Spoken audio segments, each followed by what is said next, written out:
Yes. All right, all right, all right. Hello, everyone. Good evening. Um, Ladies and gentlemen, and all the ships at sea, or whatever he said during his fireside chats. Welcome to week 3. No, it's Mr. and Mrs. America and all the ships at sea. Oh, this is gonna be a good episode. Welcome, Mr. and Mrs. America and all the ships at sea. My name is Dana Morales. Welcome to week 3 of Inside the GEFA. We have a lot of games to get to. We're going to talk about the games that were last week. We're going to talk about the games that are yet to come, including one that I'm excited about, the Shark having a home opener, but that's for later. For now, here's your host, a man who predicted one team would lose 70 to nothing and was completely wrong on that. Your favorite president and my favorite president of the GEFA, Mr. James Simerson. Take it away, good sir. Still lost. That's all that mattered. Yeah, but it was a 70 to nothing, so ha. It happens. All right, so we got a good episode tonight. Um, like he said, we're going over the games that were and the games that will be. Um, Caleb, you watched a lot of the film and all that this week, nerd. I Uh, sure did. well, Someone's got to know what we're talking about. what'd you think of the week? Um, How would you grade the week? I would say that the week was a B. All the games kind of went the way we thought they would. Um, the bad weather games kind of equaled out the playing field for both teams, the ones that were, especially in that Vikings Tomahawks game. But yeah, the games went pretty much the way I thought they all were going to go. Um, so yeah, They're pulling a Denny Green. yeah, Denny Green, they were going to be what I thought they were going to be, and they were. I butchered that, but who cares? Crown them. Crown them. All right, so let's get into the first game. Let's go Buffaloes traveling to the Crusaders. Depending on who you talk to, Buffaloes win 60-24. Depending who you talk to. Yeah, because some people said it was 54, others said it's 60. I mean, an L is an L. Who's arguing that? You'll be surprised. Or you got to stop having strokes, man. This was a sloppy game with weather conditions, of course. Both teams had trouble at certain times, but good bounce back win for the Buffaloes. Kind of needed a game like that to get things right, get the confidence going. I thought they ran the ball pretty well all game long. I think they passed the ball when needed to, pretty effectively.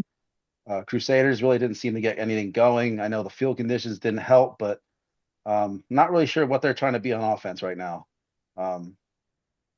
Didn't really try to run the ball too much. Didn't really seem to have an idea of what they wanted to do in the passing game. Got a few bounces to go their way. Got a couple scores in there, but yeah, this was a good bounce back win for the Buffaloes. Yeah, I mean, the first thing I noticed on film was the Buffaloes bounced back in the trenches. They were able to take control on both sides of the ball up front. And week 1, they struggled with that a little bit, but week 2, they didn't really seem to have a big problem there. Buffaloes were able to run their offense and put up a decent score. I mean, it was the first game. Crusaders didn't play week 0, so for them it was their first game of the season. They're probably just knocking a little bit of rust off, and we'll see what they have week 2. I mean, that's possible, but I don't know what their identity is on offense. I couldn't figure it out. I mean, they get down big and want to throw the ball, but then early on they were trying to throw the ball as well. But I really could not figure out what they really wanted to be on offense. Not a lot of trying to run the ball, and I think if you're going to throw it that much, you better try and run the ball as well. You got to keep the defense honest. And they didn't do too much of that, and the game got kind of out of hand on their end, and was forcing their hand to throw the ball. They just don't do it that well.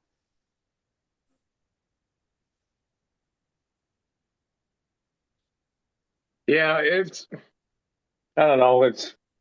The film was kind of hard to watch, but overall, it wasn't as bad as I thought it was going to be. So my apologies to the Crusaders. Uh, I saw a lot of improvement in that game from the Crusaders compared to last season. So, I mean, it was pretty Yeah, expected what was going to happen. they definitely looked improved, but this is the Buffaloes we're talking about. They're coming off a big loss last week. So yeah, they needed to bounce back big and kind of a get right game for them.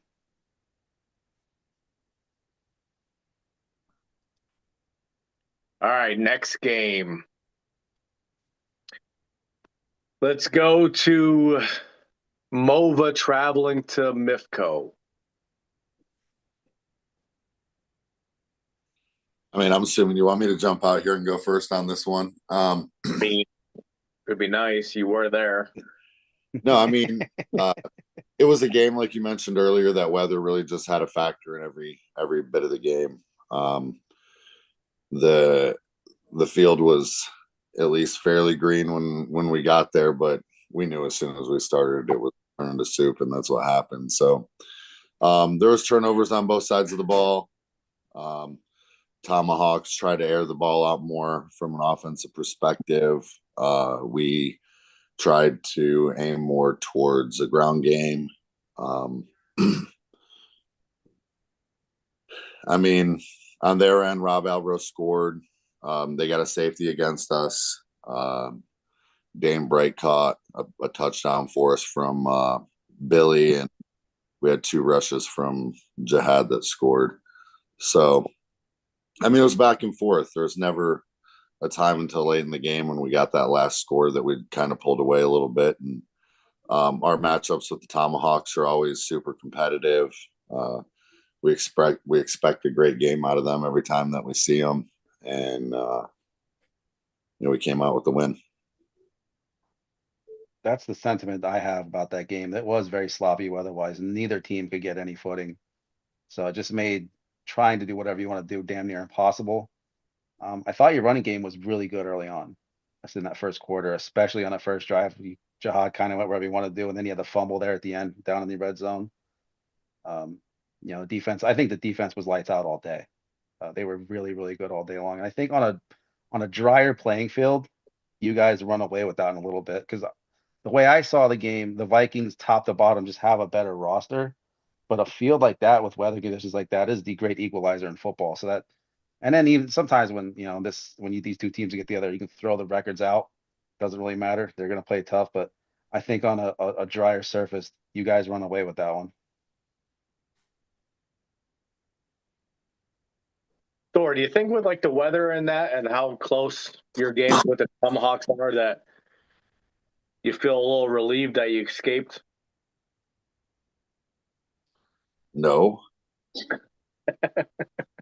First of all, it's one of those one game at a time type things. And no, I mean, again, I know that's a tough matchup, but I went into that game expecting us to win the game, so I don't see it as an escape. But like I said, they got some really good athletes on the Tomahawk squad, and we expect a hell of a game out of them every time we line up. So, I mean, that's what I expected to win, but I expected to win a tough game, and ultimately, that's what we went into. I mean, we knew Mifflin County had gotten hammered with rain the night before, and when we got there and the grass was green, if a ball hit somewhere, it splashed.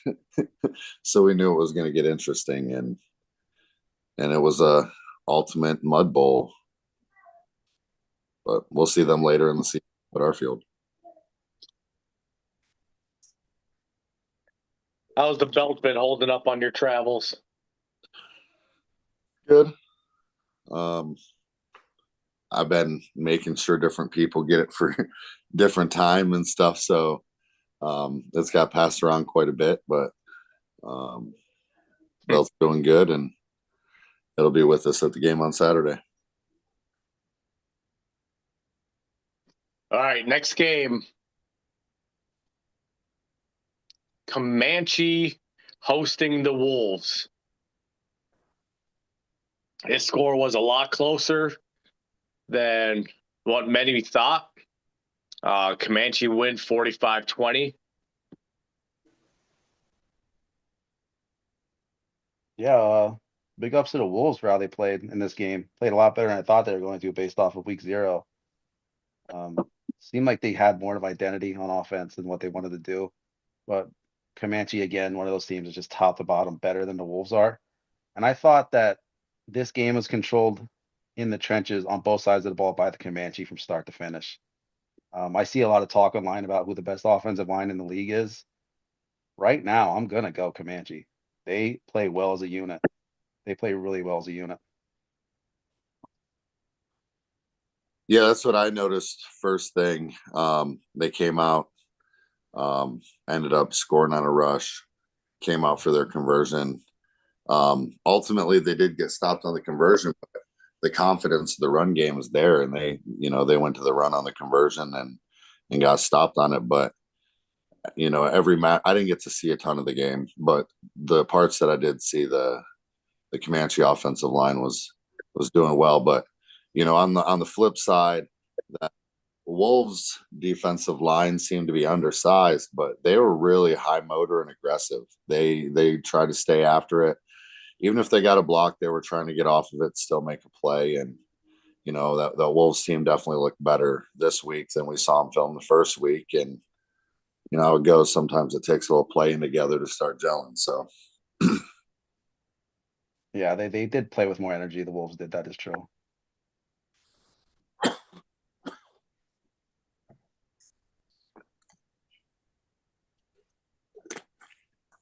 All right.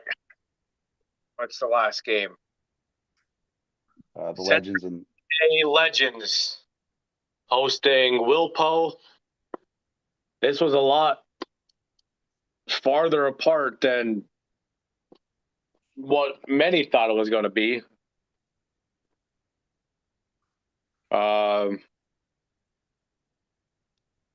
Legends win 70-28 and a bounce back after losing to the Comanche.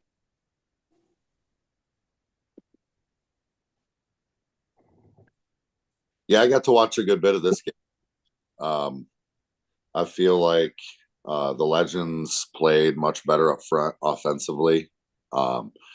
They managed to get a run game going beyond just Greg running. And I'm not sure who the running back at the moment is, but he was running hard. I think they ran it 3 times in a row and then ran Greg right after it. Like they weren't afraid to run the ball.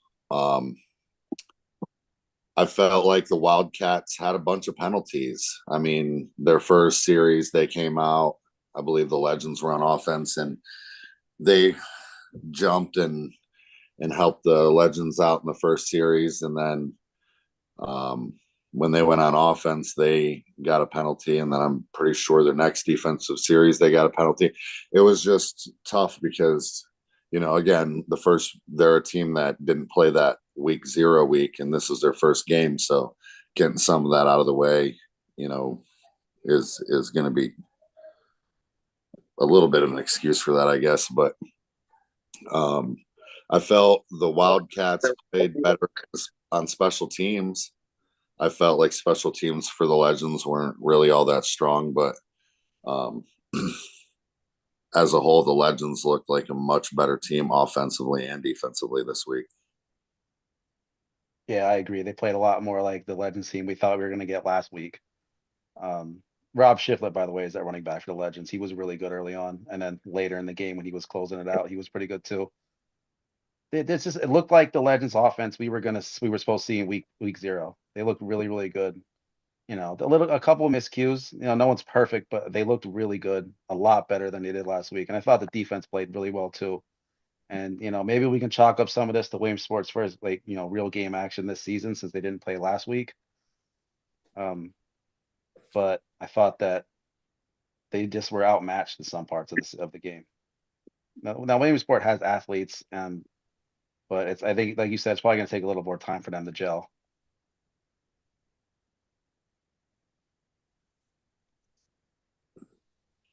Yeah, I heard there was no Ewok on there in that Yeah. game. Yeah, I didn't see him on film. But it just, I don't know, with everything we're hearing about some of the Warriors going to the Wilpo and all that stuff and the weapons that they were going to have and all that stuff for to be down 40-6 at halftime, that was surprising to me.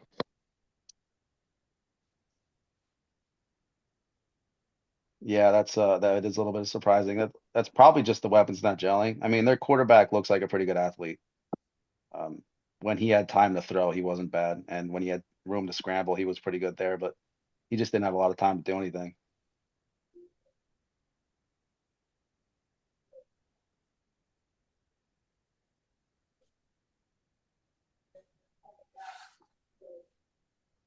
Yeah, Isaiah is a really good quarterback, a young quarterback. Uh, if he sticks with Wilpo, he's definitely going to be their future. He's going to have a bright future with them. It just maybe like you said, rust because they had a bye the week before, and with Ewok not being there, but that wasn't the Wilpo team that I thought we were going to see on that. Yeah, definitely having Ewok back is going to open that offense up because then you can't just key on everybody else. You know, a double teamer, you got to do something else with Ewok, and that's going to open things up for everybody as well. So, yeah, when he comes back, I expect that team to be really, really good.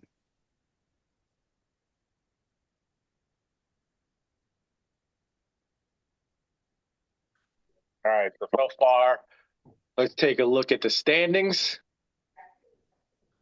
I'm curious what I guessed for that Crusaders score last week. I don't know if you wrote that down or not. No. All right, so in the Mountain Conference, we got Mo Shannon, the only undefeated team, at 2-0, followed by Bedford at 1-1, Tomahawks 1-1, and the Crusaders 0-1. In the Valley, we have the Comanche 2-0, leading the way in the Valley.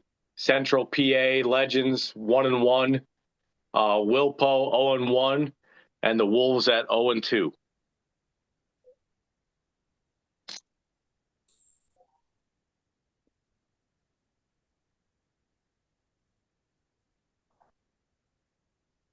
So let's get into the games for next week. Looks like there could be some interesting games.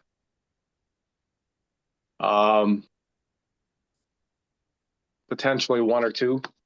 Let's start off with Indiana County traveling to MOVA. This your home opener? It is. You raising a banner? Putting the banners up. Got the field painted today. Ready to go. Should be fun. I'll go first, I guess, for this one. I got Vikings by a lot. Top to bottom, just a better team. Crusaders still figuring it out. I'm gonna go Vikings 70, Crusaders nothing. Dude. Are you afraid? Are you afraid? Caleb, I That guarantee, was the score that got hung up on from last week. I guarantee, Caleb, since What? you said that, Thor's gonna lose by like 20. Wow. Like jinx him. No, Is that your official pick? That's Danny's official pick, everybody. Write it down, Dan. No, that's not my official pick. I'm just saying you might have jinxed them, Caleb. But I said week one, I'm not betting against the Vikings as long as Thor's here, and I'm not going against that. I'll go Vikings 50, Crusaders 10.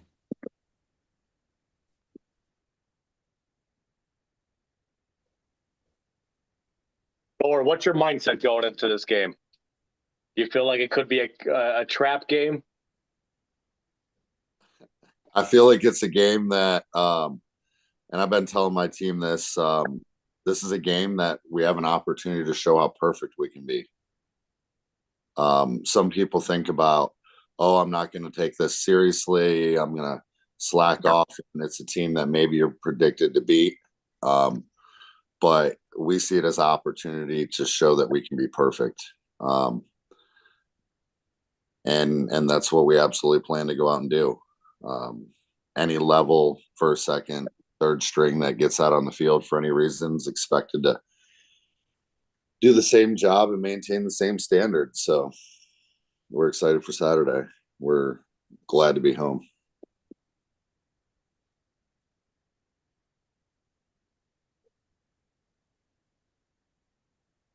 Yeah, I guess that's good enough for me. All right, I wasn't gonna do this, but now that you said all that, I'm gonna take the Vikings. 50-0.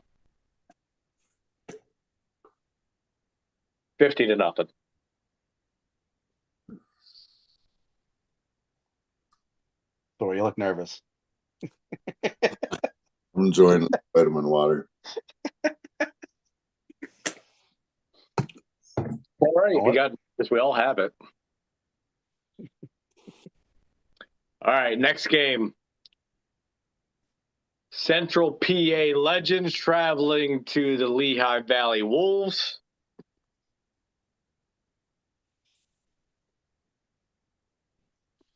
Is this the home opener for the Wolves? Yes, sir. All right. Boy, if the Wolves play this game like they played this past week against the Comanche, I could see him losing by only 30. I'm gonna go Legends 60, Wolves 30. I mean, they're at home. I know that. I guess I don't know the actual distance, but I don't think it's a crazy far trip for the Lancaster County crew to make. But It's not very far. the Wolves are, like you said, they're a scrappy team, and people tend to fight a little bit more at home. I'll say Cyclones 50, Wolves The league anymore, they're off. Wolves 32. I'm gonna go Cyclones. Legends. Legends. Oh, it's the Legends and the Wolves. Thor, you got me confused. Why'd you Did say I the say Cyclones? Cyclones? Yeah. Yeah, you said Cyclones. Legends. I'm sorry. Legends Same score? 50, Wolves 32.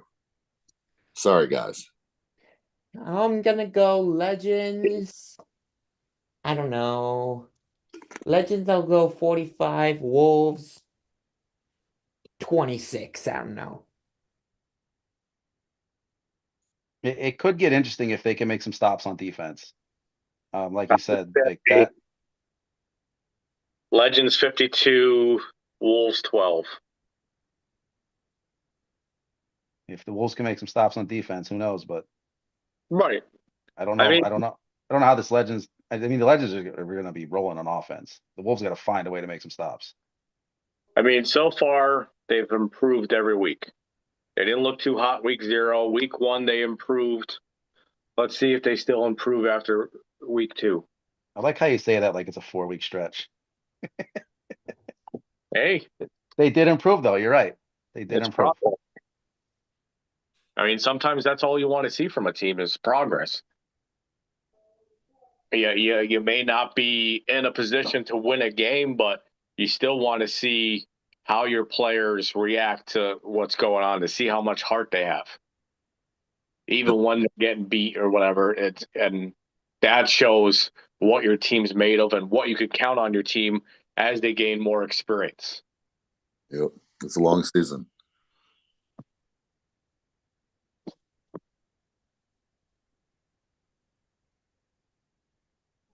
All right, who's next?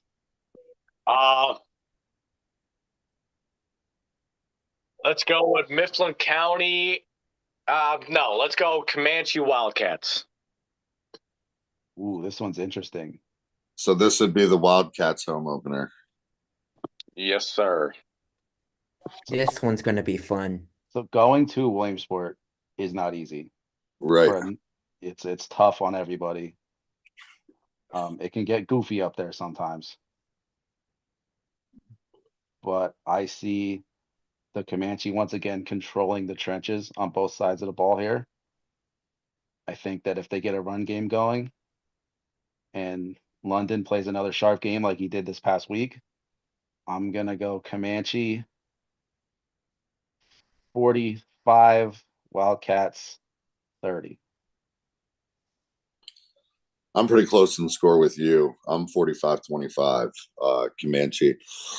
I just need to see this Williamsport team click a little bit more.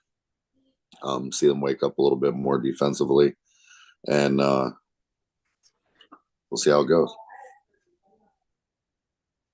I'm gonna go 25 to, I don't know, 25-15 Comanche. I don't know. I really don't know.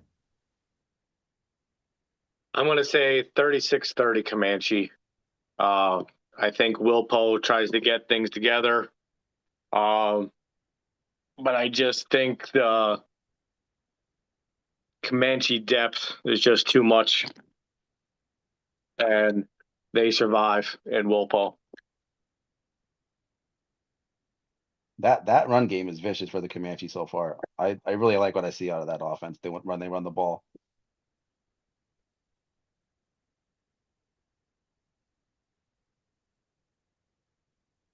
All right, let's get into the last one. Probably game of the week. Tomahawks, Buffaloes.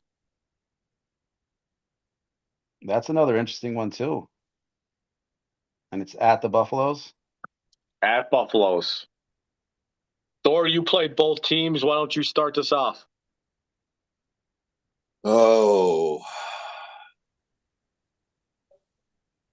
this one's tough. I think you're right when you say the game of the week. Um, this is at Buffalo's, right? Mm-hmm. All right, so they're going to be playing on Claysburg's turf field. So ultimately, field conditions only matter much. Buffaloes play tough at home. I feel like the Tomahawks defense is really wiry. They don't necessarily have a ton of size, but they're really good at getting to the ball and gang tackling and really, like, again, just being aggressive as a whole. Maybe more aggressive than the box for the Buffaloes. I feel like that could be an interesting matchup to what they got going on. What the Buffaloes got going on. I mean, on a field like that with the speed they have, I expect a passing attack from Rob and his receivers to be much more of a factor than you got to see this week. And the Buffalo secondary isn't necessarily tough. I have to think, can the Tomahawk defense stop the triple option threat or however they're managing things, for the Buffaloes? That's tough. I mean, it was a pretty sloppy game, and I felt like the Crusaders didn't necessarily play all that well.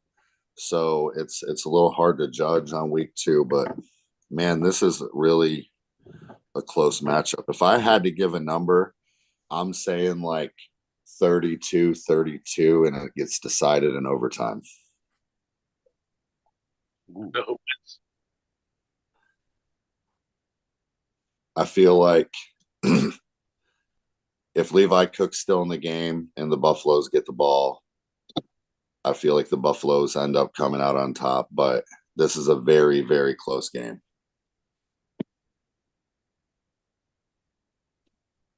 Yeah, that's interesting. I think overall size and physicality is what's going to win this game for the Buffaloes. Like you said, the Tomahawks have really scrappy defense. They do play very hard. Um, I just think it's good. They're going to be worn down throughout the course of this game. Both sides of the ball. I think the Buffaloes are going to come out on top. I'm going to say 24-12 Buffaloes. I'm gonna go 30-26 Buffaloes. I don't see them losing their home opener. They already lost their home opener. Oh, Bang, bang, Thor. I was there for that. still 30-26 Buffaloes. Wasn't even a shot at the Buffaloes. It really wasn't. The way you said that though, I was like, oh.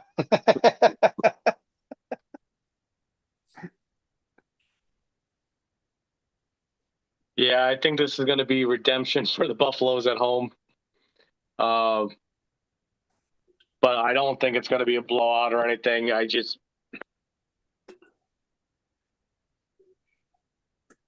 much as I think the vets on the Tomahawks have a little bit more experience than the Buffaloes, I'm going to say 44-40 Buffaloes.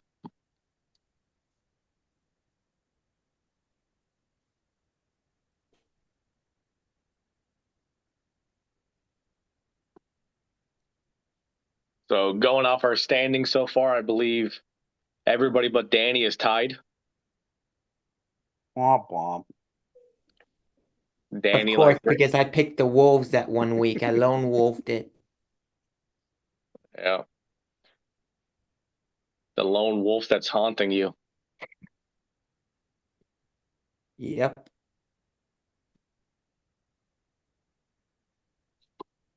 All right, we got anything else to talk about? Nope. Also, big announcement, I guess. The Keystone Bowl 21 will be played at Central Columbia for the first time since 2020. Ooh. Nice. I just like the atmosphere there, and it's more centralized than Kutztown. I think we really got hurt last year playing it at Kutztown with the Buffaloes and the Vikings making it two West teams. So I think it'll be best that we move back to Central Columbia since we didn't have the Classic there this year. I like keeping Central Columbia involved. Yeah, They've I do al- like that idea of just everything in the central part of the state, central for everybody. It's a good idea. you know, it's not central for some, but it is what it is. So, like I said, Keystone Bowl 21 will be played at Central. I think we've only done it twice. Keystone Bowls there. I know we did it during the COVID year, but we started going back there for the Classic and that, so it should be a fun time there. I'll see who I could get for the halftime show. Hopefully, I could talk Warak down in price. Yeah. That would be hilarious.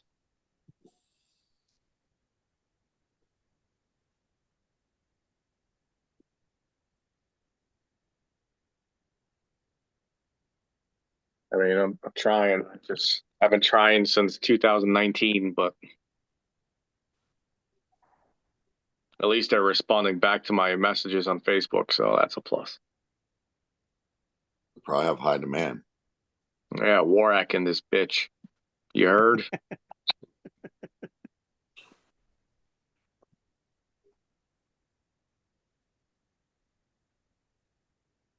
All right. Well, that's it for us. We will Yep. see all of you next week. Be safe, stay healthy, be normal. Be kind to one another. Also, if for anyone that's going to the Shock game on the 13th, make sure to say hi because I will be there. So if any of you want to stop and take a selfie or whatever, I do not care. Where at? I thought isn't the Shock game this weekend? Yeah. Yeah. Danny, I like how you take a moment to let your fans know that you're gonna stop and recognize them. You're a good dude. Thanks, Thor. No, trust me. Anyone that sees me at the game, I do not mind taking selfies, chatting with people a couple minutes. It's honestly one of my favorite parts of doing this GEFA ambassador thing. That's cool. Genuinely, I love talking with people.